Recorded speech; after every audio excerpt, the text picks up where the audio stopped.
Assalamualaikum warahmatullahi wabarakatuh. Perkenalkan, nama saya Dwi Adiza Zuhra, NIM 190402058, Prodi Pendidikan Biologi Unit 2 semester 4. Nah, di sini saya akan menjelaskan tentang inseminasi buatan dan fertilisasi in vitro. Inseminasi buatan. Inseminasi buatan adalah pemasukan secara sengaja sel sperma ke dalam rahim atau serviks seorang wanita dengan tujuan untuk memperoleh kehamilan. Nah, pada proses ini tidak ada sangkut pautnya dengan berhubungan seksual ataupun tanpa ada kontak langsung dengan serviks itu sendiri. Nah, inseminasi buatan itu sendiri dapat dilakukan jika pasangan suami atau istri tersebut mempunyai masalah pada sel telur ataupun sel spermanya. Kemudian juga dapat dilakukan jika seorang wanita mengalami penyempitan pada serviks ataupun leher rahimnya.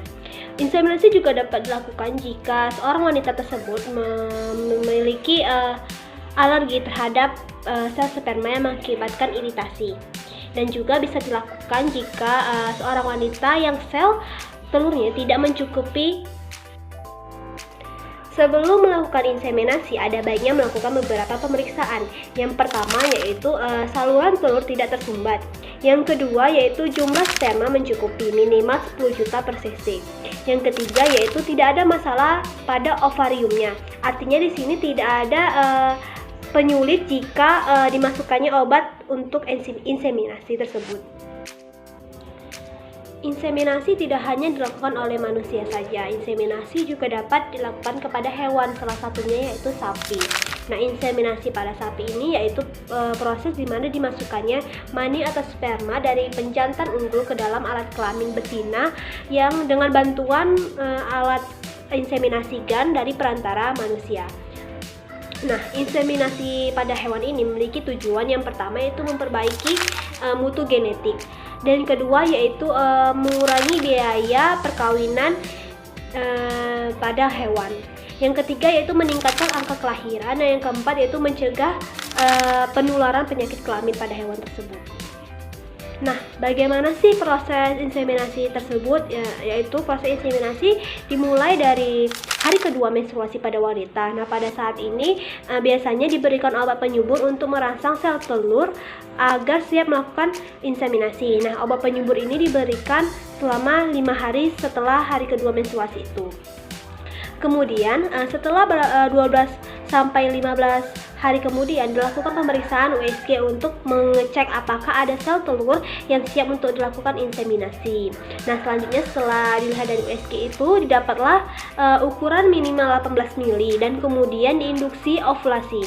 Nah, apa sih induksi ovulasi itu? Artinya kita pecahkan sel telur agar siap melakukan inseminasi. Diberikan obat pemecah telur dan kemudian dalam 24 sampai 36 jam kemudian baru siapkan sperma yang untuk dimasukkan dengan cara inseminasi tersebut. Nah, pada saat hari H atau hari yang ingin dimasukkan inseminasi tersebut biasanya dilakukan analisa sperma. Dipilihkan sperma terbaik untuk dimasukkan ke dalam rahim dan proses ini berlangsung selama 2 jam. Kemudian jika wanita sudah siap, dimasukkanlah sel sperma tersebut dengan selang khusus yang sudah diproses. Lalu disemprotkan ke dalam rongga rahim dan kemudian wanita diharapkan istirahat selama 15 sampai 60 menit. Setelah itu barulah diperbolehkan untuk bekerja secara normal kembali. Nah, setelah melakukan proses inseminasi tersebut dalam 14 hari kemudian barulah kita lihat apakah telah terjadi kehamilan pada wanita tersebut dengan melakukan pemeriksaan tes beta HCG pada darahnya. Nah, komplikasi yang dapat terjadi dalam proses inseminasi ini yaitu diantara yang pertama yaitu terjadi stimulasi sel telur yang berlebihan. Yang kedua yaitu terjadinya kehamilan kembar, dan yang ketiga itu terjadinya kehamilan di luar kandungan wanita tersebut.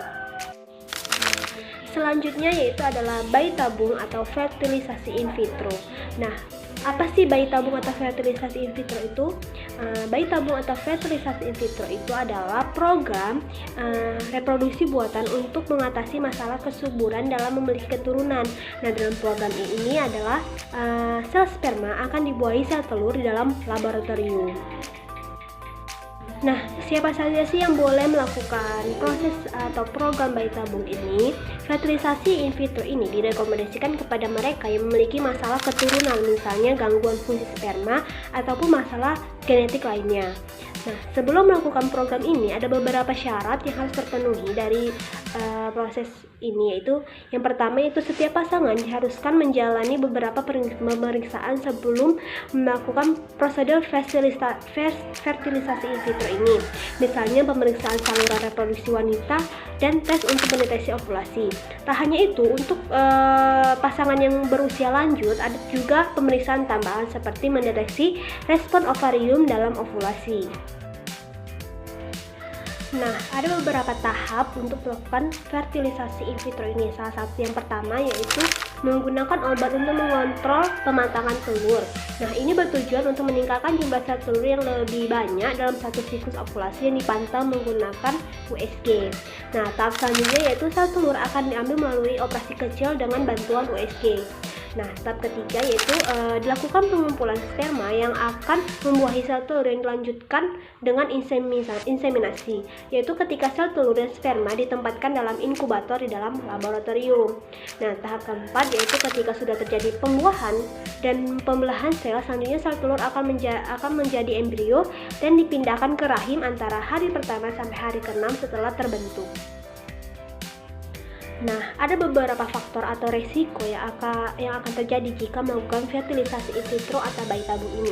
Di antaranya yaitu kehamilan kembar. Nah, jika melakukan penanaman lebih dari satu embrio pada rahim, ada kemungkinan lahir dengan keadaan prematur dengan berat badan yang rendah.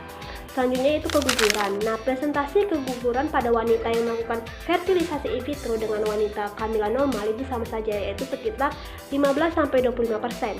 Yang ketiga yaitu kelainan kongenital, yaitu usia ibu menjadi faktor utama yang menyebabkan kelainan jantung, tulang, ataupun sindrom-sindrom lainnya. Nah, dari penjelasan tersebut dapat diambil kesimpulan bahwa inseminasi buatan yaitu adalah proses di mana sperma yang telah diproses akan dimasukkan ke dalam rahim tanpa ada melakukan hubungan seksual ataupun kontak dengan serviks. Nah, kemudian sperma yang telah disemprotkan akan melanjutkan perjalanan menuju sel telur dan proses selanjutnya sama seperti proses kehamilan yang normal. Sedangkan pada proses fertilisasi in vitro yaitu adalah proses di mana sel telur yang setelah distimulasi akan diambil oleh tenaga medis dan akan diproses di laboratorium, dan juga sperma seperti itu akan diproses dalam laboratorium. Nah, setelah sperma dan sel telur diletakkan dalam satu wadah yang sama agar mereka dapat bertemu dan akan terjadilah pembuahan. Nah, kemudian setelah sel telur yang telah dibuahi ini akan dikembangkan selama 1-2 hari. Setelah itu barulah diletakkan di dalam rahim. Mungkin hanya ini saja yang dapat saya sampaikan. Lebih dan kurang saya mohon maaf. Saya akhiri dengan wabillahi taufiq wal hidayah. Assalamualaikum warahmatullahi wabarakatuh.